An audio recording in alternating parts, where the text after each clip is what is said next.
부동산 경매 이렇게 하면은 정말로 망한다. 소액일수록 더 정확하게 잘 하셔야 된다고 생각을 하고요. 월세 따박따박 받는 건물주 되실 수 있어요.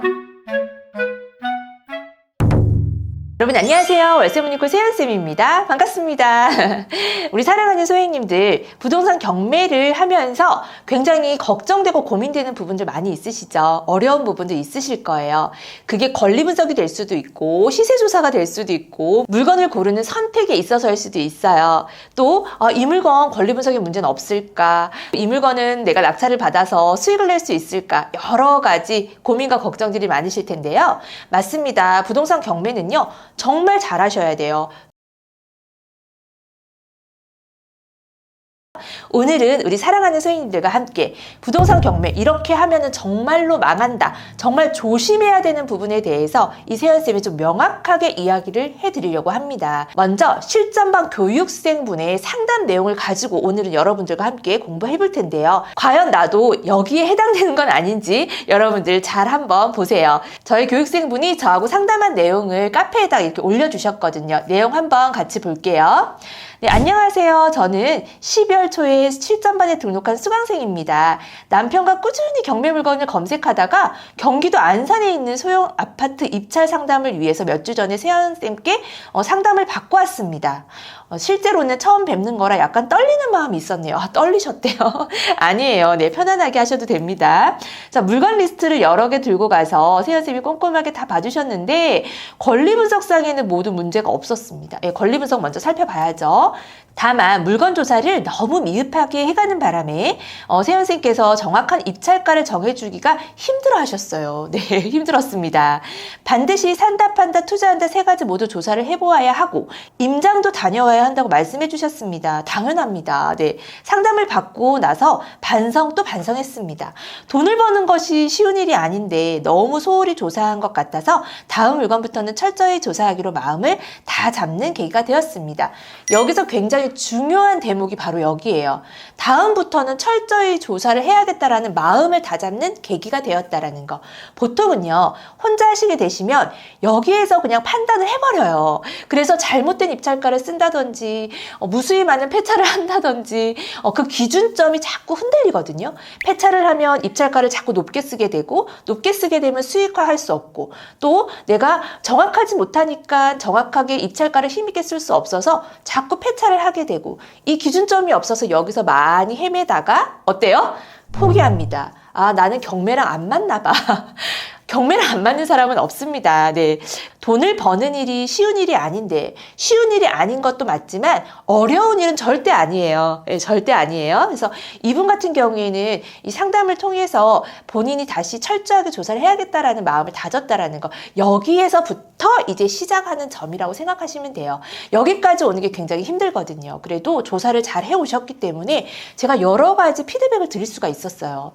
결국 알아가 물건은 입찰일이 얼마 남지 않아서 그 사이에 더 자세한 조사를 하기에는 어려울 것 같아서 입찰에 들어가지 않았습니다. 이후에 낙찰된 금액을 보니까 생각했던 입찰가보다 훨씬 높은 금액으로 낙찰이 되었더라고요. 예, 본인이 생각했던 그런 입찰가보다는 훨씬 높이 낙찰을 누군가가 받아가신 거죠. 그 후에 눈여겨보던 물건은 세연쌤께서 말씀해 주신 대로 산다, 판다, 투자한다 세 가지로 부동산 6군데 정도에 전화를 해서 조사를 하셨대요.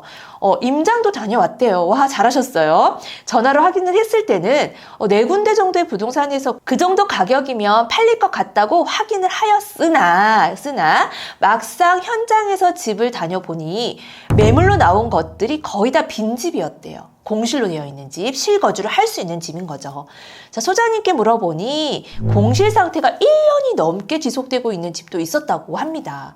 그런 곳은 낙찰을 받는다 해도 엑시트가 쉽지 않을 것 같아서 입찰에 들어가지 않기로 하였다고 하네요. 여기서 제가 또 짚어드릴 부분은요, 이 부동산 사장님께 여러분들 확인을 하셔야 돼요. 이 매수자가 정말 아예 없는지, 전화조차 울리지 않는 것인지, 매수자는 있는데 금액이 맞지 않아서 이 투자자들이 갭 투자로 투자한 물건은요, 그때 산 가격이 있잖아요. 그 가격보다는 지금 현재 떨어졌죠, 시세가. 그래서 가격을 내릴 수가 없는 거예요. 가격 때문에 매매 가격 때문에 매도가 안 되는 건지, 예, 아니면 진짜 아까 말한 대로 매수자들의 전화조차 울리지 않아서 그런 건지를 일단 파악을 하셔야 되고요. 만약에 매수자는 있는데, 매수자는 많지는 않지만 그래도 있는데 투자자들이 매입했던 이 금액 때문에, 금액을 더 이상 낮출 수 없기 때문에 매매 거래가 안 되는 건지를 파악하셔서, 만약 매수자가 있다고 한다면 우리가 이 입찰가를 매수자들이 원하는 그 시세 있잖아요. 매매 시세. 요 시세를 기준으로 해서 입찰가를 쓰셔야 되거든요. 그래서 포기할 일은 아니고 그 부분을 명확하게 확인해야 되는 것이 이 조사했던 물건의 좀 포인트예요. 제가 아마 저한테 상담을 받으셨다면 제가 그 부분도 또 짚어드렸을 것 같아요. 진짜 다양한 케이스들이 너무 많습니다. 네, 이 물건을 가지고 시세만 가지고 우리가 입찰에 들어갈 수 없어요. 절대. 자, 그래서 세연쌤께서 수업 시간에 강조한 시세 조사와 임장은 정말 중요하다는 것을 다시 한번 느끼고 있습니다. 네, 현장에 이렇게 가보셔야 돼요. 물건만 보고 그냥 현장에 가가지고 그런 매물도 보지 않고 부동산의 사장님하고 여러 번 얘기해서 매매가 가 얼마고 전세가가 얼마고 네이버 부동산에 나와 있는 거래가가 이 정도 된다. 이 정도 뭐 손품 팔아가지고, 이 진짜 손품 팔고 부동산 한 군데 두 군데 들려가지고 부동산 사장님과 대화를 해서 이렇게 입찰에 들어가시는 걸 결정하시면 절대 안 돼요. 그 지역에, 그 단지에 지금 시장 상황이 어떠한지, 매수자들의 분위기와 매수자들이 원하는 금액은 어떤지, 이런 것들을 파악하셔야 됩니다. 우리 이 교육생분이 지금 너무 잘하신 부분은요, 뭔가를 지금 하면서 계속 느끼고 있어요. 이 깨달음이 있는 거예요. 이러면서 배우는 거거든요. 지금도 계속해서 물건을 찾고 있는데 워낙 가진 금액이 소액이다 보니까 할 수 있는 물건이 한정적이긴 하지만 포기하지 않고 수익을 낼 수 있는 물건을 꼭 낙찰받도록 하겠습니다. 네, 화이팅! 네, 꼭 낙찰 받을 수 있도록 제가 많이 도와드리겠습니다. 이후에 다시 상담 받게 되면 다시 후기 올리도록 하겠습니다. 네, 이렇게 하면서 본인의 또 지금 하고 있는 마음의 심정과 한 번 더 마음가짐을 정리할 수 있는 계기가 된 것 같습니다. 우리 교육생분이 상담받은 물건은 바로 이 물건이었어요. 경기도 안산에 있는 아파트였는데요. 자, 아파트 모양 보시면 그냥 노후도가 좀 이렇게 있어요. 쭉 그냥 대충 이렇게 보면은 노후도가 있는 아파트인데 굉장히 저렴했거든요. 그리고 입지가 좋았어요. 괜찮았어요. 나쁜 게 없었습니다. 선부역하고 거리가 그렇게 멀지도 않았고 경기도 수도권 물건인데도 불구하고 금액대가 굉장히 착했습니다. 감정 가격이 1억 4천만 원이었고요. 한번 유찰되어서 최저 가격은 9,800만 원인 이 물건인데요. 이미 낙찰이 되었습니다. 이 물건은 45명의 입찰자가 입찰을 했습니다. 와, 경쟁 굉장하죠.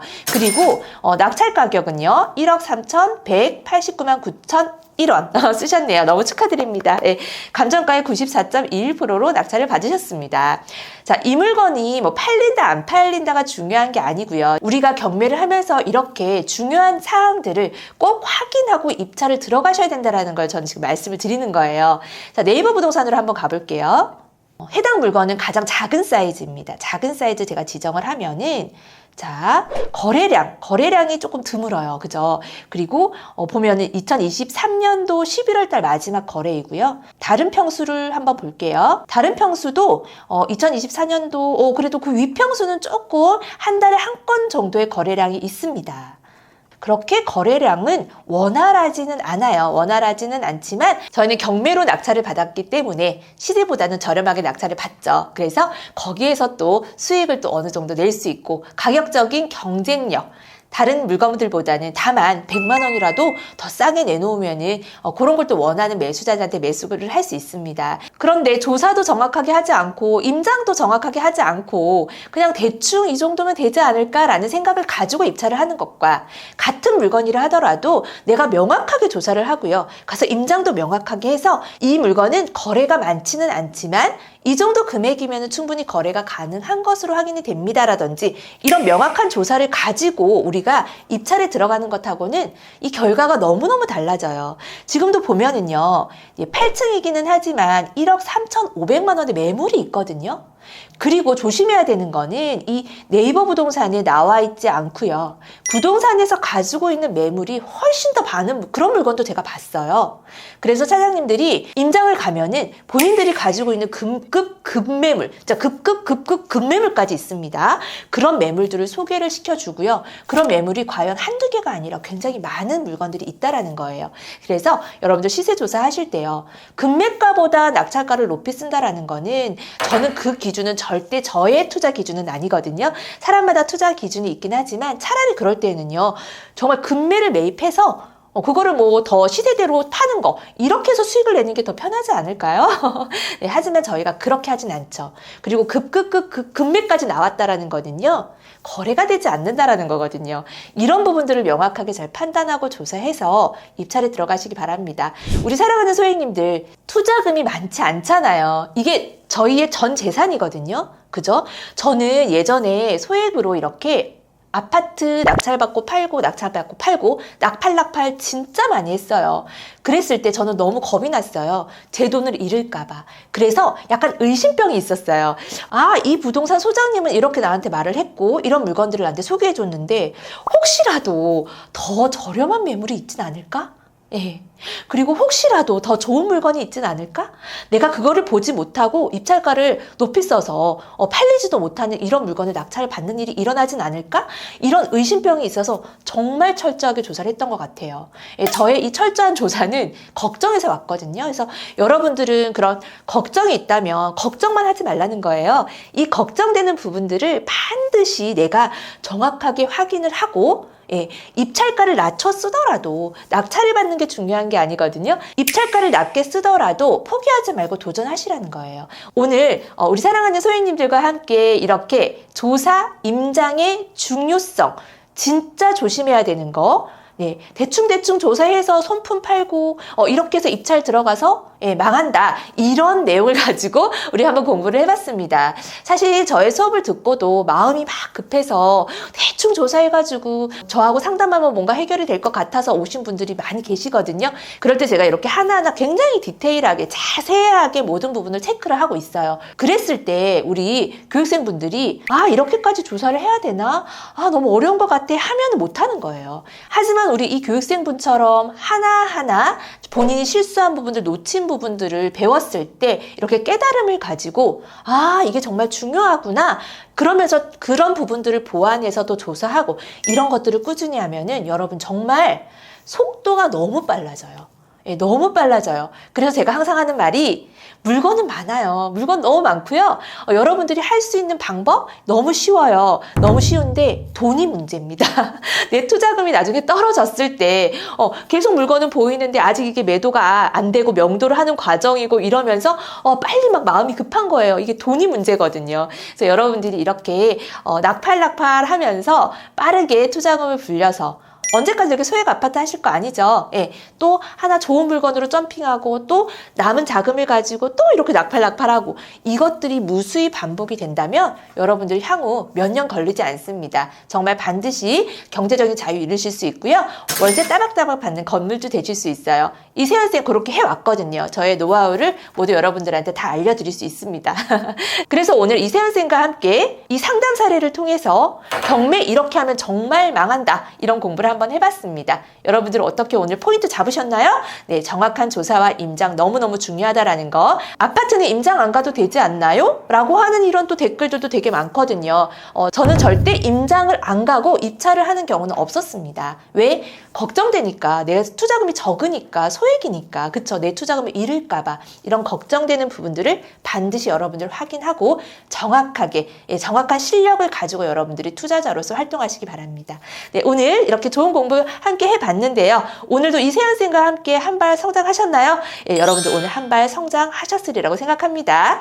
오늘 그럼 마지막으로 또 우리 함께 화이팅 외쳐야죠. 오늘 한 발 성장했으니까요. 이 성장한 한 걸음을 가지고 용기 내고 도전하시기 바랍니다. 자, 준비되셨죠? 하나, 둘, 셋, 화이팅! 안녕!